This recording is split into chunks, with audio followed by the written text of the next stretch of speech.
नमस्ते। आज हम भारत की एक बहुत पुरानी, बहुत दिलचस्प कहानी की परतों को खोलेंगे। एक ऐसी कहानी जो एक बड़ा ही मजेदार सवाल उठाती है। क्या हो अगर हमारी सबसे अजीब आदत, जिसे दुनिया एक कमी समझती है, असल में हमारी सबसे बड़ी ताकत हो? आइए इस कहानी के किरदारों से मिलते हैं और उनके इसी अनोखे सफर को समझते हैं। तो चलिए इसी सवाल को पकड़कर आगे बढ़ते हैं। जरा सोचिए, वो चीज जिसके लिए हमेशा ताने मिले, जिसके लिए डांट पड़ी, अचानक वही हमारी कामयाबी की वजह बन जाए। ये कहानी इसी एक गहरे विचार पर बनी है कि कैसे भीड़ से अलग होना भी एक तरह का वरदान हो सकता है। कहानी का हीरो है दीनानाथ, 20 साल का एक नौजवान। सपने बहुत बड़े हैं, लेकिन उसकी दुनिया उसे बिल्कुल नहीं समझती। तो दीनानाथ के पास एक कमाल की शक्ति थी। वो उन आवाजों को भी साफ साफ सुन सकता था जो मीलों दूर से आ रही हों। पर मजे की बात देखिए, उसके घरवाले, खासकर उसके पिता, इस हुनर को उसकी सबसे बड़ी कमी मानते थे। उन्हें लगता था कि ये लड़का बस बाल काटने के अपने काम से जी चुराता है और ये सब उसके बहाने हैं। और बस यहीं से कहानी में एक बड़ा मोड़ आता है। एक दिन उसके पिता का गुस्सा 7वें आसमान पर पहुंच जाता है। वो उसे डांटते हुए अन्न का दुश्मन तक कह देते हैं। और ये बात दीनानाथ को चुभ जाती है। वो फैसला करता है कि अब बहुत हुआ। वो घर छोड़कर अपनी कीमत साबित करेगा और वो ये ऐलान करके निकल पड़ता है कि लौटेगा तो राजकुमारी से शादी करके ही लौटेगा।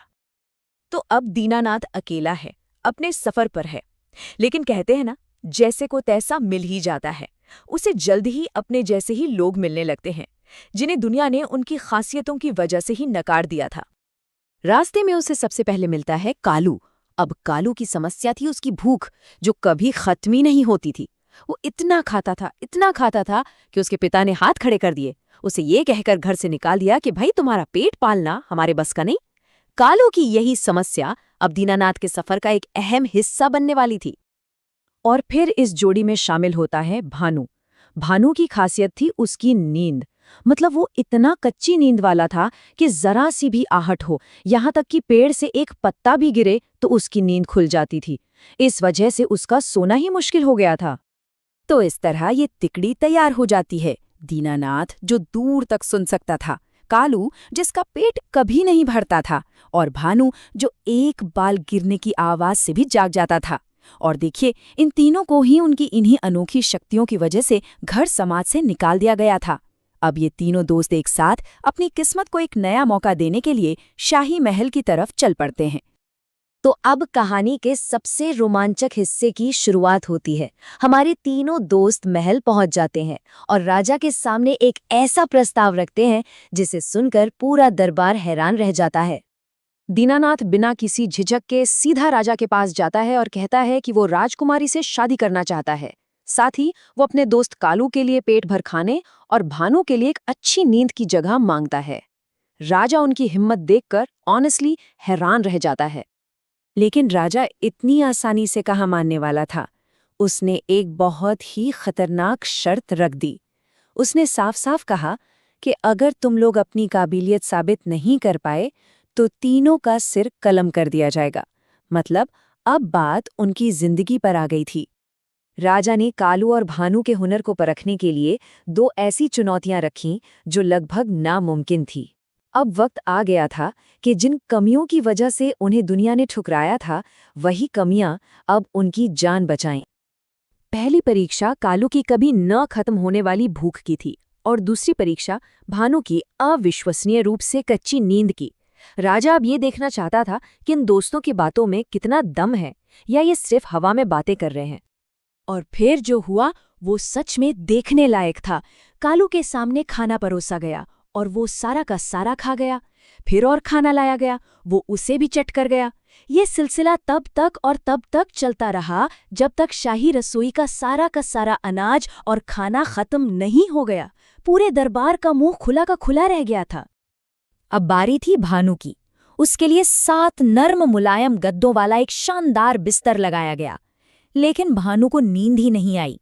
जब राजा ने वजह पूछी तो उसने कहा कि 6 और 7वें गद्दे के बीच एक बाल रखा है जो उसे चुभ रहा है। पहले तो किसी को यकीन नहीं हुआ, पर जब गद्दे हटाए गए तो वहां सच में एक बाल मिला। ये उसकी संवेदनशीलता का ऐसा सबूत था कि सब दंग रह गए। तो कालू और भानु तो अपनी अपनी परीक्षा में पास हो गए, लेकिन कहानी अभी खत्म नहीं हुई थी। सबसे बड़ी, सबसे आखिरी चुनौती अब दीनानाथ के सामने थी, और अब सब कुछ उसी के हुनर पर टिका था। दीनानाथ की परीक्षा थोड़ी अलग थी। राजा ने कहा, तुम्हें कोई कर्तव्य नहीं दिखाना है, तुम्हें बस सुनना है, अपनी सुनने की शक्ति का इस्तेमाल करना है। लेकिन दीनानाथ जो सुनने वाला था, उसका अंदाजा तो किसी को भी नहीं था। अपनी उसी असाधारण सुनने की शक्ति से दीनानाथ अस्तबल से आ रही कुछ फुसफुसाहट सुनता है, और ये कोई और नहीं बल्कि राजा के सबसे भरोसेमंद मंत्री और सेनापति थे, जो उसी रात सोते वक्त राजा की हत्या करने की साजिश रच रहे थे। दीनानाथ एक पल भी बर्बाद किए बिना सीधा राजा के पास पहुंचता है और उन्हें सब कुछ बता देता है। राजा उसकी बात पर भरोसा कर लेता है और उस रात अपने बिस्तर पर अपनी जगह एक पुतला सुला देता है। आधी रात को, जैसा दीनानाथ ने बताया था, मंत्री और सेनापति कमरे में घुसते हैं और पुतले पर तलवारों से कई वार करते हैं, और जैसे ही वो अपनी जीत का जश्न मनाने लगते हैं, उन्हें रंगे हाथों पकड़ लिया जाता है। बस उस एक रात के बाद सब कुछ बदल गया। जिन दोस्तों को उनकी कमियों की वजह से समाज ने ठुकरा दिया था, वो अब पूरे राज्य के नायक बन चुके थे। और इस तरह कहानी का जो असली संदेश है वो हमारे सामने आता है।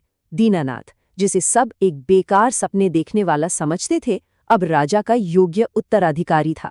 कालू और भानु, जिन्हें पेटूपन और ज्यादा संवेदनशील होने के लिए घरों से निकाल दिया गया था, आज महल के सबसे सम्मानित मेहमान थे। उनकी वही अनोखी प्रतिभाएं, जिन्हें दुनिया ने एक समस्या समझा था, आज उनके सम्मान की सबसे बड़ी वजह बन गई। तो कहानी का अंत बिल्कुल वैसा होता है जैसा होना चाहिए। दीनानाथ की शादी राजकुमारी मधुबाला से हो जाती है।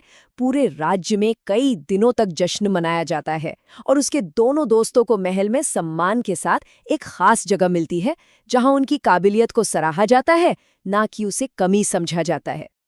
राजा के इन शब्दों ने दीनानाथ की जीत पर, उसकी काबिलियत पर आखिरी मुहर लगा दी। राजा सिर्फ अपनी जान बचाने के लिए उसका आभारी नहीं था, बल्कि उसने ये भी पहचान लिया कि दीनानाथ में एक अच्छा राजा बनने के सारे गुण हैं। जिस लड़के को उसके पिता ने अन्न का दुश्मन कहकर निकाल दिया था, उसे आज एक राजा ने अपनी बेटी का हाथ और अपना पूरा सिंहासन सौंप दिया था।